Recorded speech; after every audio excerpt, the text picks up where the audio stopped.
الحمد لله نحمده ونستعينه ونستغفره ونؤمن به ونتوكل عليه ونعوذ بالله من شرور أنفسنا ومن سيئات أعمالنا من يهده الله فلا مضل له ومن يضلله فلا هادي له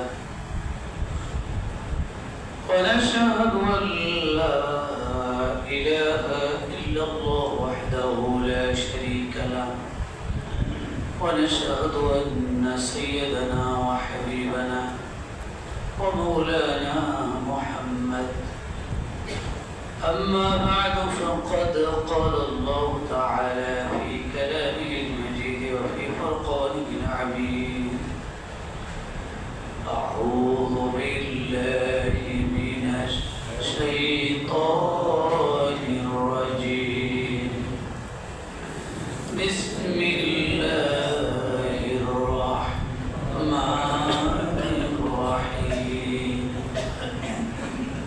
ويل لكل همزة لمزة الذي جمع مالا وعدده يحسب أن ماله أخلده كلا لينبذن في الحطمة وما أدراك ما الحطمة نار الله الموقدة التي تطلع على الأفئدة إنها عليهم مؤصدة في عمد ممددة صدق الله العظيم وقد جاء في الحديث الشريف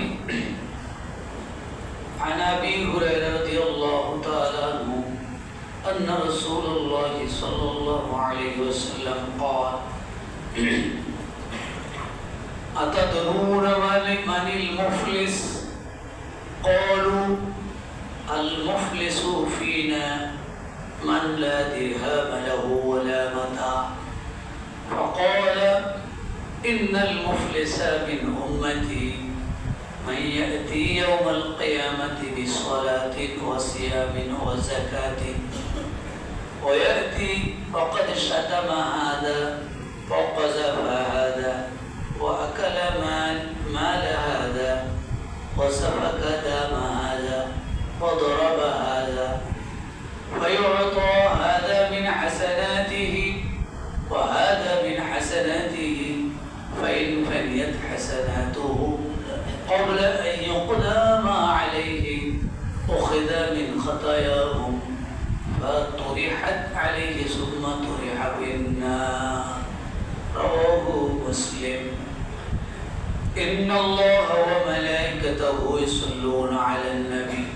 يا أيها الذين آمنوا صلوا عليه وسلموا تسليما اللهم صل على محمد وعلى آل محمد كما صليت على إبراهيم وعلى آل إبراهيم إنك حميد مجيد اللهم بارك على محمد وعلى آل محمد كما باركت على إبراهيم وعلى آل إبراهيم إنك حميد مجيد মুআজ্জাজ মুহতারাম সম্মানিত মুসলিম کرام আল্লাহ তাআলার দরবারে আমরা শুকরিয়া আদায় করছি রব্বুল আলামিন আমাদেরকে পবিত্র সফর মাসে শেষ জুমায় আল্লাহর ঘরে আসার সুযোগ করে দিয়েছেন হৃদয় খুলে প্রাণটা উজাড় করে আন্তরিকতার সাথে উচ্চ আওয়াজে বলি আলহামদুলিল্লাহ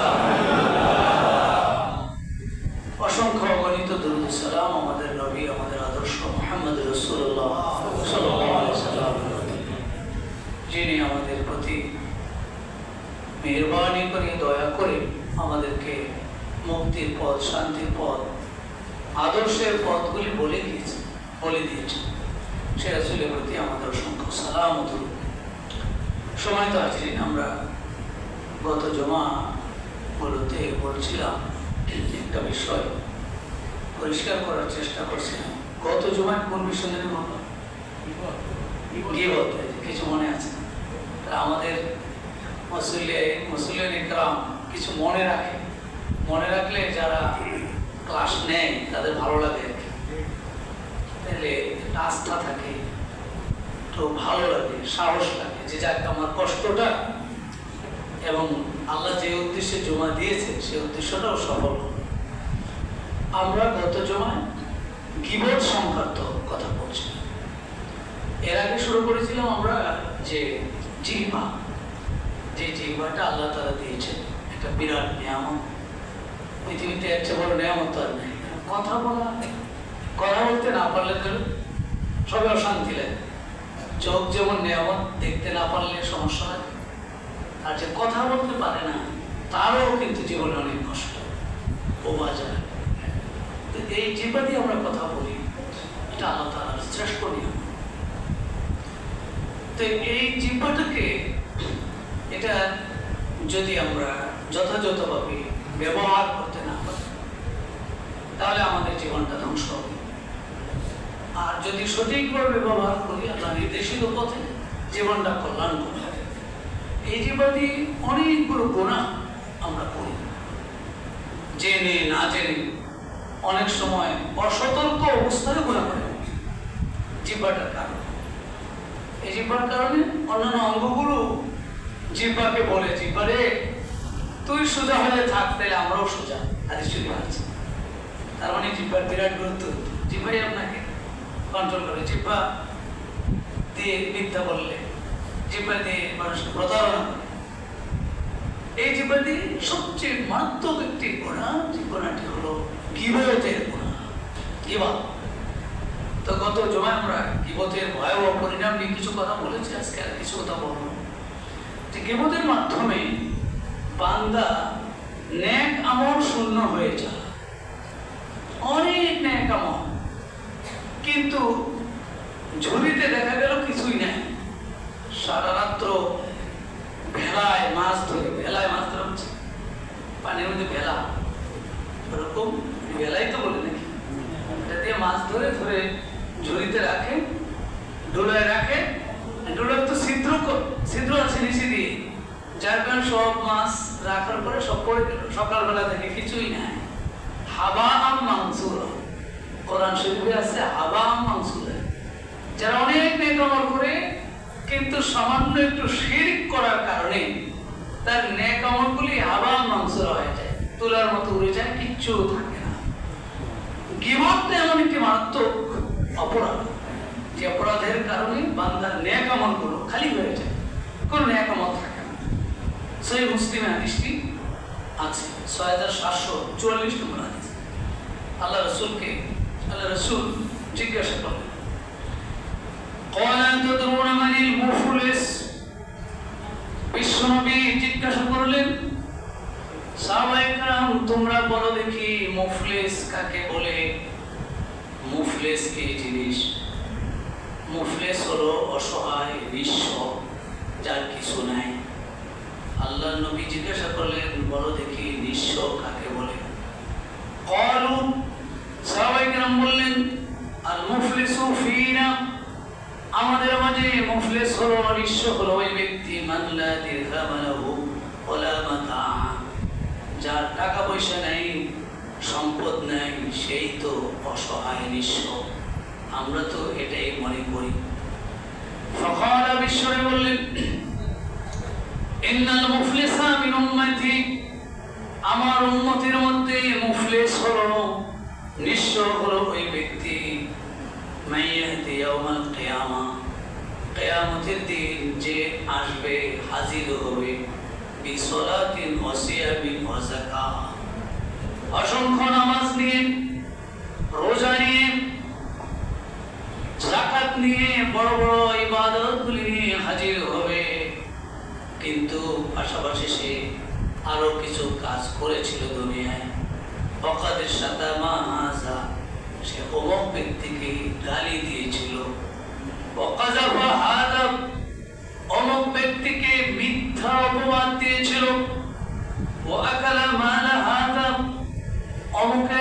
সম্পদ অন্যায়ভাবে ভক্ষণ করেছিল, এবং অমুককে অন্যায়ভাবে রক্তপাত করেছিল, অমুককে মেরেছিল। এই সমস্ত পাপগুলি করেছে, আবার নেকও করেছে, নামাজ পড়েছে, রোজা করেছে, যাকাত করেছে, সব ইবাদত নিয়ে হাজির হবে।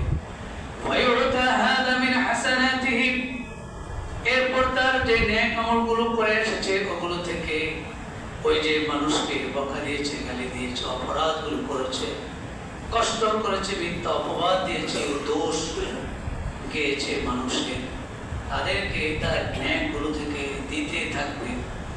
দিতে দিতে দিতে ফাইন ফানিয়াত হাসানাতুহু, তার নেকগুলি যখন শেষ হয়ে যাবে দিতে দিতে, ক্বাবলা আন ইউকদামা আলাইহি, সে যা অন্যায় করে এসেছিল, মানুষের অধিকার নষ্ট করে এসেছিল, ইজ্জতগুলি নষ্ট করে এসেছিল, দুশ্চর্চা করে করে মানুষকে অপমানিত করে এসেছিল, এই সব ব্যক্তিদেরকে তার নেক দিতে থাকবে। যখন নেক শেষ হয়ে যাবে, উখিযা মিন খাতায়াহুম, এরপর তাদের পাপগুলো তার কাঁধে দেওয়া হবে।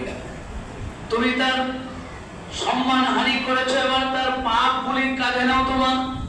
ফাতুরিহাত আলাইহিম, তার কাঁধের উপরে এই সব পাপগুলি দেওয়া হবে। সুম্মা তুরিহা ফিন্নার, এরপর নিঃস্ব করে তাকে জাহান্নামে নিক্ষেপ করে দেওয়া হবে। ফাহুয়াল মুফলিস, সেই ব্যক্তি হলো মুফলিস, অসহায়। এত নেক করলাম, যাকাত দিলাম, দান করলাম, নামাজ পড়লাম, তাহাজ্জুদের নামাজ পড়লাম, ইশরাক পড়লাম, সব করলাম, কই গেল আমার নেকগুলি? কোথায়? এই নেক সবাইকে দিয়ে এরপরে নিঃস্ব হয়ে সে জাহান্নামে চলে। এর চেয়ে বড় অসহায় কেউ হতে পারে না। খেয়াল করেন যে রাসূল বললেন মুফলিস কারা? সাহাবায়ে কেরাম বললেন মুফলিস তো যার টাকা পয়সা নাই। আসল টাকা পয়সা নাই সে মুফলিস না, সে নিঃস্ব না। আসল নিঃস্ব হলো যে তার নেকগুলোকে আরেকজনকে দিয়ে দিতে হবে, তার পাপগুলি কাঁধে নিয়ে জাহান্নামে যেতে হবে। বলে নাউজুবিল্লাহ। তাহলে দেখেন, নেক কাজ কম করা হলেও অন্যায় কাজ যদি করা না হয় তাহলেও লাভ কিছু তো থাকলো। কিন্তু আপনি অনেক নেক করলেন, আবার অপরাধ অনেকগুলি করে, একজনের গীবত করে, তার বদনাম করে, মিথ্যা অপবাদ দিয়ে, তার মাল অন্যায়ভাবে ভক্ষণ করে, এই যে শেষ হয়ে গেল নেকগুলো, কিছু আর থাকলো না, তাতে তো লস হয়ে গেল। মাইনাসে মাইনাসে কি হলো? প্লাস, আর প্লাসে মাইনাসে মাইনাস হয়ে যায়। প্লাস করলে নেক আমল দিয়ে, আর বদ আমলগুলি দিয়ে আবার মাইনাস হতে থাকলো। মাইনাস হতে হতে এরপর কিছুই নাই, সে হলো নিঃস্ব। কিয়ামতের দিনে নিঃস্ব অবস্থায় ওঠার আগে যার সাথে সমস্যা হয়েছে তার থেকে মাপ নিয়ে নিত, নাহলে ওই সময় নেক দেওয়া লাগে। তো ওই সময় নেক দেওয়ার আগে দুনিয়ায় থাকতেই যে ভাই আপনার সাথে আমার এই সমস্যা হয়েছিল, আপনার বদনাম আমি করেছিলাম, আমার মাফ করে দিন। এই মাপটা নিই, তাহলে নেকগুলো থাকলো না, নেকগুলি অর্থাৎ শেষ হয়ে যাবে। আল্লাহ তাআলা এই কঠিন অপমানজনক অবস্থা থেকে আমাদের হেফাজত করে বলি আমি। গীবতের কারণে কবরেও শাস্তি হবে, দুনিয়া থেকে যাওয়ার পর। প্রথম মঞ্জিল, আউয়াল মঞ্জিল মিন মানাজিলিল আখিরাহ, আখিরাতের মঞ্জিলগুলো থেকে সর্বপ্রথম মঞ্জিল রাসূল বলেছেন কবর। এটা আমাদের চোখের সামনে আছে। হাসরের মাঠ তো আমরা এখনো দেখি না, মিজান ফুলসেরাত এখনো দেখি না, হবে। বিশ্বাস আছে না নাই? বিশ্বাস তো আমাদের আছে, হবে। কবর তো আমাদের চোখের সামনে আমরা দেখি যে এই মানুষটাকে আমরা কবরে রাখছি। রাসূল বলেন যে এটা হলো তোমার প্রথম ঘাঁটি, আউয়াল মানজিল, আখিরাতের প্রথম ঠিকানা এটা। এই ঠিকানায় যারা মুক্তি পেয়ে যাবে, আল্লাহ রাসূল বলেন তাদের পরবর্তী ঘাঁটিগুলি সহজ হয়ে যাবে। সুবহানাল্লাহ। আর এখানে যদি ধরা পড়ে যায় তার পরবর্তী ঘাঁটিগুলি আরো কঠিন হবে, কঠিনতর হয়ে যায়। সেজন্য যে করে মানুষের দোষ চর্চা করে, দোষ খুঁজে বেড়ায়, এই কাজ আর অন্য কোনো কাজ নেই, খালি দোষ খুঁজে। কিছু লোক আছে সমাজ, আরেকজন দোষ খুঁজে, এই লোকগুলো কবরেই শাস্তি তার শুরু হয়ে যায়। হাদিস শরীফে আছে, عن ابن عباس رضي الله تعالى عنه قال مر النبي صلى الله عليه وسلم بقبرين। হযরত আব্দুল্লাহ ইবনে আব্বাস বলেন, বিশ্বনবী সাল্লাল্লাহু আলাইহি সাল্লাম একদিন দুইটা কবরের পাশ দিয়ে যাচ্ছিলেন।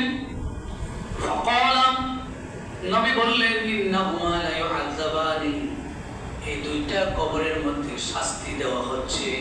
নাউজুবিল্লাহ। আল্লাহ রাসূল শাস্তি দেখতেন না দেখেন না? রাসূল দেখতেন। আমরা তো কবরের পাশ দিয়ে হয়তো দেখি না, কিছু টের পাই না। বিশ্বনবী সাল্লাল্লাহু আলাইহি সাল্লামকে আল্লাহ তাআলা এই সময় এই যোগ্যতাটা দিয়েছিলেন, তিনি টের পেতেন কবরবাসীর আযাব, তিনি প্রত্যক্ষ করতেন। তো তিনি এই দুইটা কবরের পাশ দিয়ে যাওয়ার সময় দেখলেন যে প্রচন্ড ভাবে আযাব দেওয়া হচ্ছে।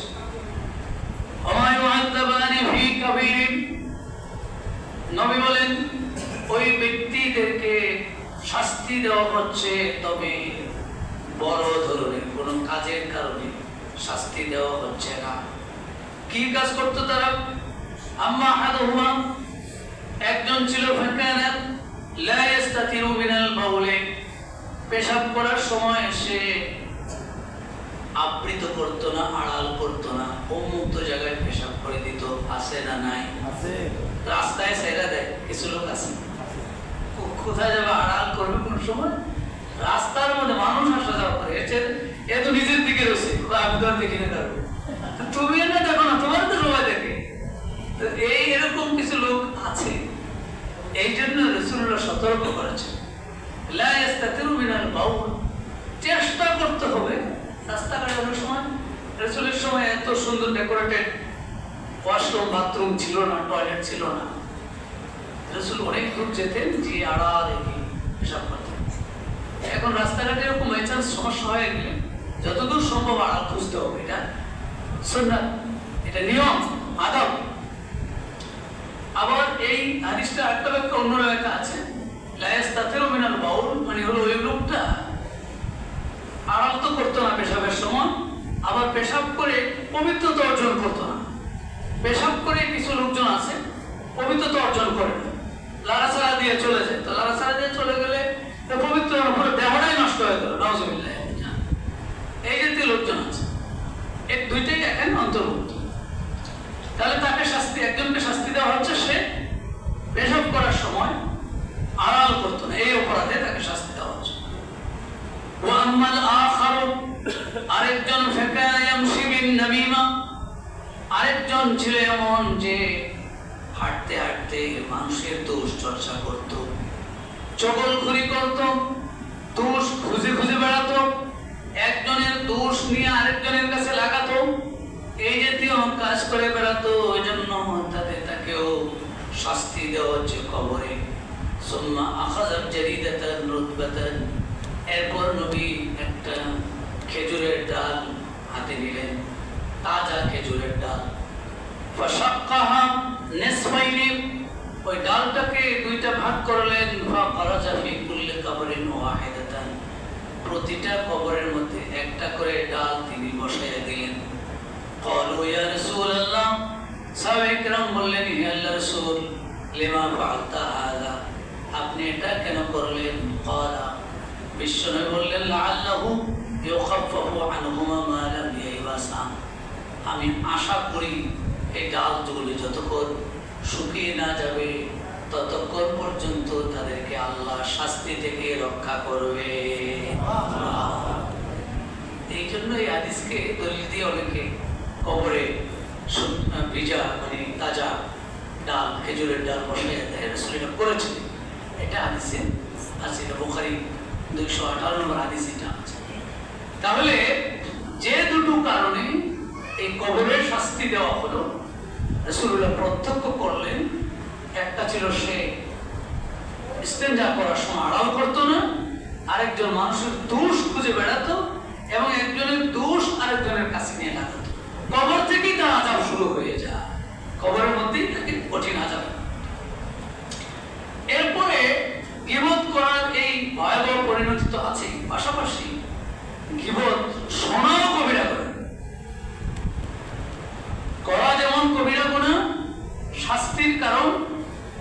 গীবত শোনাও কবিরা গুনাহ। কেবল শুনতে আমরা বলছিলাম যে এটা খুব টেস্ট লাগে, অন্য সব জিনিসের চেয়ে আপনি ভালো ভালো কথা বলেন খুব বেশি ভালো লাগবে না, এই মজা লাগতেছে না, অন্য প্রসঙ্গে চলে যায়। কিন্তু কেবল যদি কারো কর তখন ঠিক আছে ভাই আর একটু কর, ভালোই, এরপর আর নিজের একটু সাথে অ্যাড করে দেয়। এটা এই যে কাজটা করলো শুনলো, রাসূলুল্লাহ বলেন এটাও একটা গুনাহ। আর আব্দুল্লাহ ইবনে উমর নাহা রাসূলুল্লাহ সাল্লাল্লাহু আলাইহি ওয়াসাল্লাম আনিল গীবাতি ওয়া আনিল ইসতিমা'i ইলা গীবা। আব্দুল্লাহ ইবনে উমর হাদিস বর্ণনা করে বিশ্বনবী সাল্লাল্লাহু আলাইহি ওয়াসাল্লাম গীবত থেকে যেমন নিষেধ করেছেন, তেমন গীবত শোনা থেকেও তিনি নিষেধ করেছেন। তিনি বলেছেন as-সাকিতু শারীকুল মুকতাব, চুপচাপ করে যিনি গীবত শুনেন তিনিও গীবতকারী। নাউজুবিল্লাহ। চুপচাপ করে যিনি গীবত শুনলেন তিনিও কিন্তু গীবতকারী হিসেবে রাসূলুল্লাহ সাল্লাল্লাহু আলাইহি ওয়াসাল্লাম বলেছেন। আল-মুস্তামিউ আহাদুল মুখতাবিন, যে ব্যক্তি গীবত করে আর যে শুনে সেও একজন গীবতকারী হিসেবে চিহ্নিত হয়ে যায়। নাউজুবিল্লাহ। তাই গীবত যদি করা হয় তাহলে আমরা কি করব? গীবত শুনবো না বন্ধ করব? বন্ধ করে দিতে হবে, থামাই দিতে হবে। সিস্টেম হলো সে অন্যায় করছে, তাকে অন্যায় কাজে বাধা দিতে হবে। এখন এই অন্যায় কাজে যদি বাধা না দেয় তাহলে সকলেই ধ্বংসের মুখে পতিত হবে। সূরা মায়েদা ৭৮-৭৯ নম্বর আয়াতে আল্লাহ তাআলা বলেন কোরআনে, লুইনাল্লাযীনা কাফারু মিন বানি ইসরাঈল আলা লিসানি দাউদ, অভিশপ্ত হয়েছে, ধ্বংস হয়েছে বনি ইসরাঈলের কাফের গোষ্ঠী দাউদ আলাইহিস সালাম ও ঈসা ইবনে মরিয়ম আলাইহিস সালামের মুখে তাদেরকে অভিসম্পাত করা হয়েছে। কেন? যালিকা বিমা আসাউ ওয়া কানু ইয়াতাদুন, ওই বনি ইসরাঈলেরা অন্যায় করেছে, অপরাধ করেছে, সীমা লঙ্ঘন করেছে। আর কানু লা ইয়াতানাহাউনা আন মুনকারিন, তারা অন্যায়টা করছিল কিন্তু তারা বাধা দেয় নাই, থামায় নাই, প্রতিরোধ করে নাই। এজন্য তাদের সবাইকে যারা অপরাধ করেছে এবং যারা শুনেছে বাধা দেয় নাই, উভয়কে আল্লাহ তাআলা অভিসম্পাত গজবের মুখোমুখি করেছেন। নাউজুবিল্লাহ। তাহলে শুনলেও কিন্তু সেই অপরাধ, পাপ করা এবং পাপ শোনা, গীবত করা গীবত শোনা উভয়টাই সমান অপরাধ। এই আয়াতের মাধ্যমে এটা প্রমাণিত হয়। এবং আরেকটা হাদিস আছে সহিহ বুখারীতে, যেটা আপনারা অনেকে হয়তো এটা জানেন। নুমান ইবনে বাশীর রাদিয়াল্লাহু তাআলা বর্ণনা করেছেন, বিশ্বনবী সাল্লাল্লাহু আলাইহি ওয়াসাল্লাম একদিন উদাহরণ দিয়ে বোঝালেন, মাসালুল কায়িম আলা হুদুদিল্লাহ ওয়াল ওয়াকি'i ফিহা কামাসালি কাওমিন ইসতাহাবু আলা সাফিনা। বিশ্বনবী সাল্লাল্লাহু আলাইহি ওয়াসাল্লাম বললেন, আল্লাহর যে সীমা আছে সেই সীমা যে সীমা অতিক্রম করে না, আল্লাহর সীমার মধ্যে থেকে সে কাজগুলি করে, তার দৃষ্টান্ত। আর যে আল্লাহর সীমা অতিক্রম করে অপরাধ করে বসে, এই দুইজনের দৃষ্টান্ত হলো কামাসালি কাওমিন, ওই সম্প্রদায়ের মতো ইসতাহাবু আলা সাফিনা, যারা একটা নৌযানে আরোহণ করেছে, সেই নৌযানে কে উপরে থাকবে কে নিচে থাকবে এটার জন্য একটা লটারি দেওয়া হয়েছে। লঞ্চ চিনেন তো? না চিনেন না? যারা ঘুমায় তারা চিন্তা করতেছে কোনটা করে কোন বিপদে পড়ে আসেন। চলো, লঞ্চ কি আপনারা চিনেন? মাশাআল্লাহ। এই লঞ্চের দোতলা তিনতলার উদাহরণ রাসূল দিয়েছেন। সাফিনা বলেছেন, সাফিনা মানে নৌকা। তো নৌকাও তো দোতলা তিনতলা নৌকা কিছু আছে। তো এখানে আমরা লঞ্চে ধরি। এখন লটারি হলো কারা দোতলায় থাকবে কারা নিচতলায় থাকবে। এবার লটারি হয় فأصاب بعضهم أعلاها وبعضهم أسفلها, ওই লটারির মাধ্যমে কিছু লোক উপরের তলায় থাকার জন্য নির্ধারিত হলো, আর কিছু লোক নিচ তলায় থাকার জন্য নির্ধারিত হলো। فكان الذين في أسفلها, যারা নিচ তলায় ছিলেন, যাদের ভাগে নিচ তলা পড়লো, إذا استقوا من الماء مروا على من فوقهم, নিচে যারা ছিল তারা উপরের থেকে পানি আনতে হতো। পানির অ্যারেঞ্জমেন্টটা ছিল দোতলায়, পানির লাইন ছিল দোতলায়, উপর থেকে পানি আনতে যেতে হতো। এই যেতে হওয়ার কারণে উপরের তালার তারা একটু কষ্ট হচ্ছে, সমস্যা ফিল করছে, বারবার এসে পানি নেয়। فقالوا نزدل ولا بلو لو أننا خرقنا في نصيبنا خرقا ولم نهدي من فوقنا। আমরা যদি নিচে দিয়ে একটু সিদ্ধ করে দেই, নদীর মধ্যে তো আছে, পানির তো অভাব নাই, সিদ্ধ করে দিলে বহু পানি আমাদের আসবে, সুতরাং উপর তারা ওলাদেরকে আর কষ্ট দেওয়া লাগবে না। ফাইন ইয়াতরুকুহু ওয়া আরাদু খালাকু জামিআ ওয়া ইন আখাযু আলা আইদিহিম নাজাউ ওয়া নাজাউ জামিআ। এখন দোতলার লোকজন যদি তাদেরকে থামায়, ভাই তোমরা কষ্ট হোক যাই হোক আমাদের থেকে পানি নাও, নিজ দিয়ে তোমরা ছিদ্র করে দিও না, ছিদ্র করে দিলে তোমরাও শেষ আমরাও শেষ, সুতরাং কষ্ট যাই হোক তোমরা উপর থেকে নাও। বিশ্বনবী বলেন যদি উপরের তলার লোকজন তাদেরকে নিচতলার লোকদেরকে না থামায় তাহলে ধ্বংস উভয়ের জন্য ধ্বংস হয়ে যাবে, ডুবে মারা যাবে। আর যদি ওদেরকে থামিয়ে দেয় না যাও ও না যাও জামিয়া, তারাও মুক্তি পাবে, সবাই মুক্তি পেয়ে যাবে। তাহলে অপরাধ যে করে সে অপরাধীকে যদি থামানো না যায়, বিপদ আসলে সবাইকে পড়তে হবে। ওয়াত্তাকু ফিতনাতান লা তুসিবান্নাল্লাযীনা যালামু মিনকুম খাসা। কোরআন শরীফে আল্লাহ বলেন তোমরা ওই শাস্তি থেকে আত্মরক্ষা করো যেই শাস্তি আসলে খাস করে বিশেষ করে শুধু জালেমদেরকেই ধরবে না, সবাইকে আক্রমণ করবে। বলেন নাউজুবিল্লাহ। যদি জলোচ্ছ্বাস আসে, টর্নেডো আসে, দুর্যোগ আসে, তাহলে শুধু আমরা হুজুর মানুষ আমরা বেঁচে যাবো? হুজুররাও বাঁচতে যাবে না, সব ডলার মধ্যে পড়বে, কেউ বাঁচতে পারবে না। এই জন্য আল্লাহ সতর্ক করেছেন যেন না আসে, আগেই সতর্ক হয়ে যাও।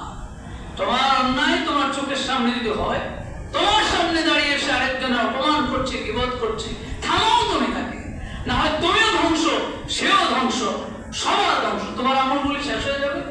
আর যার তুমি গীবত করেছো তার কিন্তু তেমন কোনো ক্ষতি নেই। তুমি মনে করছো তারে খুব অপমান করলে না, হাদিস শরীফে আছে সে তার তুমি গীবত করার কারণে তোমার আমল শেষ হয়ে গেছে, নষ্ট হয়ে গেছে। আর ওই গীবত যা করলা তার আমলনামায় সওয়াব যোগ হয়ে যাবে। সুতরাং অন্যায় যারা করে, অপরাধ যারা করে, তাদেরকে থামাই দিতে পারলে তাহলেই শান্তি, উভয় বেঁচে যায় অকল্যাণ থেকে, ধ্বংস থেকে। আর আরেকজনের অপমান করা হচ্ছে, সেই অপমানকে যদি অপমান করার থেকে যদি বাধা দেওয়া যায় তাহলে অপমানটা সে করতে পারলো না, সেও বাঁচলো, তুমিও বাঁচলে। মুসনাদে আহমদে আরেকটি হাদিস আছে, عن سهل بن حنيف قال قال رسول الله صلى الله عليه وسلم من أضل عنده مؤمن فلم ينصره। কোন ব্যক্তির কাছে একজন মুমিন ব্যক্তির অপমান করা হচ্ছে, আরেকজন মুমিন ব্যক্তিকে ফালাম ইয়ানসুরুহু ওয়া কাদিরুন আলা ইয়ানসুরুহু, তাকে অপমান করা হচ্ছে, সে তাকে বাধা দেয় নাই, অথচ বাধা দেওয়ার সামর্থ্য আছে, বাধা দিতে পারে, ভাই না এই কাজটা করো না, থামাইতে পারে, কিন্তু সেটা করেনি। আদাল্লাহুল্লাহু আলা রুসিল খালাক ইয়াউমাল কিয়ামা, কিয়ামতের কঠিন ময়দানে সবার সামনে আল্লাহ তাআলা ওই ব্যক্তিটাকে অপমান করে ছাড়বে। নাউজুবিল্লাহ। তাকে অপমান করা হচ্ছে, তাকে অসম্মান করা হচ্ছে, ইজ্জত হানি করা হচ্ছে। আপনার সামর্থ্য আছে, থামাই দিতে পারতেন যে থাক এটা করেন না, লজ্জা পাচ্ছে, লজ্জাবোধ করছে, কিন্তু না, আপনি আর একটু সাপোর্ট দিয়ে দিলেন, সুযোগ করে দিলেন। আল্লাহ রাসূল বলছেন কিয়ামতের দিন তোমাকেও অপমান করা হবে সবার, তুমি তখন অপমানিত হবে, তখন কেউ রক্ষা করতে পারবে না। عن أبي الدرداء عن النبي صلى الله عليه وسلم قال من رد عن عرض أخيه رد الله عن وجهه النار يوم القيامة। আল্লাহ রাসূল বলেন যে ব্যক্তি আরেকজন ভাইয়ের ইজ্জতটাকে রক্ষা করলো, আরেকজন ভাইয়ের মান সম্মানের উপরে আঘাত আসতেছে, সে প্রতিরোধ করলো, ওই অপমান হওয়াটা থেকে প্রতিরোধ করলো। আল্লাহ মানজিয়ার দ্বারা আমার কিয়ামতের দিন আল্লাহ তাআলা তাকে তার চেহারা থেকে জাহান্নামের আগুনকে ফিরাইয়া দিবে। যতটুকু সম্মান, আরেকজনকে অসম্মান করা হলে সেই ব্যক্তির এই অপমান থেকে, অসম্মান থেকে যতটুকু আমরা পারি তাকে সেভ করবো, রক্ষা করার চেষ্টা করবো। এটাই হলো মূলত কাজ, মুমিনের ঠিক কাজ করবো। গীবতকারীর দোয়া কবুল হয় না, একটা হাদিস আছে, ইয়াকুমুল গীবত, বিশ্বনবী বলেন গীবত থেকে বেঁচে থাকো, সাবধান। ফাইন্না ফিহা সালাসু আফাতিন, গীবতের তিনটা বড় বড় বিপদ আছে, তিনটা বড় বড় বিপদ আছে। লা ইস্তাজাবু লাহু দুআ, ওই ব্যক্তিটার দোয়া কবুল হবে না। ওয়ালা ইউকবালু লাহুল হাসানাত, নেক আমলগুলি তার কবুল করা হবে না। ওয়া ইউজদাদু আলাইহি সাইয়্যাত, নেক আমল কবুল করা হবে না, তার বদ আমলগুলি শুধু বাড়িয়ে দেওয়া হবে, অনেক পাহাড় পরিমাণ বদ আমল হয়ে যাবে। এত বদ আমল হবে কেন? যার গীবত করতেছে তার পাপগুলিও তার কাঁধে আসতেছে, আর যার গীবত করলো ন্যাক হয়ে গেল, আর যার গীবত করা হলো। এই জন্য হাসান বসরি একজন গীবত করছিল, তার তো শুনছে যে ওরা গীবত করেছে, পরে বিরাট উপহার নিয়ে তার বাসায় হাজির। কয় ভাই আপনাকে উপহার দিতে আসছি। কয় কেন, কারো ঘটনা কি? এর আশ্চর্য হয়ে গেছে, আমি দেখে অনেক বদনাম করলাম, দুর্নাম করলাম, মনে হয় শুনছে, শুনলে আবার এইভাবে উপহার নিয়ে আসবে কেন? উপহার নিয়ে আসছে এই জন্য যে আপনি আমার গীবত করছেন না, এতে আমার ন্যাক বাইরে গেছে, আর আপনার বদ যোগ হয়েছে, এই অপরাধ করছেন, এই জন্য আমার তো কিছু ন্যাক বাড়লো, আমার তো ক্ষতি হয় নাই, আমার অপমান করতে চেয়েছিলেন, আসলে হয়নি, আমি নেন আপনার কিছু উপহার দিয়ে গেলাম, নাউযুবিল্লাহ। সেজন্য এই গীবত করার কারণে আপনার ন্যাকগুলো শেষ হয়ে যায়, আর বদ শুধু বাড়তেই থাকে, নাউযুবিল্লাহ। আরেকটা হাদিস আছে, মান্নারু ফিল ইয়াবিসি বিআসরা মিনাল গীবাতি ফি হাসানাতিল আবদ, বিশ্বনবী বলেছেন বান্দার নেক আমল গীবতের দ্বারা যত দ্রুত শুকাইয়া যায়, নষ্ট হয়ে যায়, আগুনও তত দ্রুত শুকনা বস্তু ধ্বংস করতে পারে না।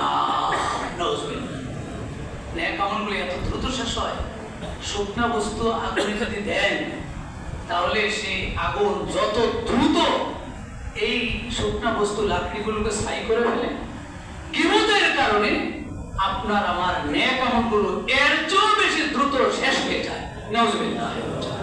কেন, কিভাবে এই আত্মঘাতী নিজের জীবনটা নিজে শেষ করার জন্য এই কাজ কে করতে পারে? আল্লাহ সবাইকে এত মারাত্মক ভয়াবহ অপরাধ থেকে হেফাজত করে বলি। আরেকটা হলো যে একজন মানুষকে অপমান করা অথবা অপমান করে যে ব্যক্তি, সেই ব্যক্তিটি কিয়ামতের দিন সর্বনিকৃষ্ট স্থানের অধিকারী হবে। অর্থাৎ যে ব্যক্তির কাছে মানুষ যায় না, কেন যায় না? যায় না এজন্য যে তার সামনে গেলেই আমার 12টা বাজাবে, অনেক অপমান করবে, সে ভালো কোনো জিনিস সে বলবে না, আমার অপমান করে ছাড়বে। এরকম সমাজে কিছু লোকজন আছে, ভয়ে তার সামনে কিন্তু মানুষ যেতে চায় না, তার সামনে গেলেই 10টা করবে, অপমান করবে, বেইজ্জতি করবে। আল্লাহ রাসূল বলেন এই লোকটা কিয়ামতের দিন সবচেয়ে নিকৃষ্ট অবস্থানে থাকবে। সহিহ মুসলিম 2591 নম্বর হাদিস, হযরত আয়েশা হাদিসটি বর্ণনা করেছেন। রাসূলের কাছে একজন লোক আসলো, আয়েশা অনুমতি চাইল, অনুমতি চাওয়ার পর রাসূল তার সাথে কথা বললেন, একটু ভালোভাবেই কথা বললেন, কিন্তু এই লোকটা তার সমাজের সবচেয়ে নিকৃষ্ট লোক, রাসূল এটা বলছেন, কিন্তু সে যখন আসছে তার সাথে রাসূল নরম করে ভালোভাবে কথা বলছে, ভদ্রভাবে কথা বলছে। হযরত আয়েশা তখন বললেন যে قالت عائشة فقلت يا رسول الله, হে আল্লাহর রাসূল, قلت له الذي قلت, আপনি তো এই লোকের ব্যাপারে এরকম বলছিলেন যে লোকটা এই সমস্যা তার আছে, কিন্তু আপনি তার সাথে তো আলানতা লাহুল কওলা, সুন্দর করে কথা বলেন, ভদ্রভাবে কথা বলেন। قال, তখন রাসূল বলেন, ইয়া আয়েশা ইন্নী শাররুন নাসি মানজিলাতান, হে আয়েশা শোনো, সবচেয়ে নিকৃষ্ট অবস্থানে কিয়ামতের দিন আল্লাহর কাছে থাকবে ওই ব্যক্তি, মান ওয়াদাহু আও তারাকাহুন নাস ইত্তিকাফি, যে ব্যক্তিকে লোকজন পরিহার করেছে, কাছে যায় নাই। কি জন্য যায় নাই? ইত্তিকাফি, তার অশ্লীল অন্যায় অবিচার ধরনের আচরণের কারণে মানুষকে সে বেইজ্জত করে ছাড়ে, সামনে গেলেই 10টা বলে বেইজ্জত করে দেয়, অপমান করে দেয়। এই জন্য মানুষ তার কাছেও যায় না, তারে দেখলে পাশ কেটে চলে যায়, কারণ সামনে গেলে সে সেটা বলে ফেলবে, অপমান করবে, অপমানজনক কথা বলবে। এই জাতীয় লোকগুলি কিয়ামতের দিন আল্লাহর কাছে সবচেয়ে বড় নিকৃষ্ট হয়ে যাবে। সম্মানিত হাজির, আসুন আমরা লেসানটাকে নিয়ন্ত্রণ করি, কিবোর্ডটা ছেড়ে দেই। মানুষের দোষ বলা দরকার নেই। দোষ, মানুষের এই কিবোর্ড থেকে বাঁচার বড় মেডিসিন হলো যে নিজের দিকে একটু তাকান। আপনি দেখবেন অভাব নাই দোষের, নিজের দোষের কিন্তু অভাব নাই। আমারই দোষের অভাব নাই, আরেকজনের দোষ খোঁজার আমার দরকার। যত দোষ সম্ভব নিজে তো করা যাবেই না।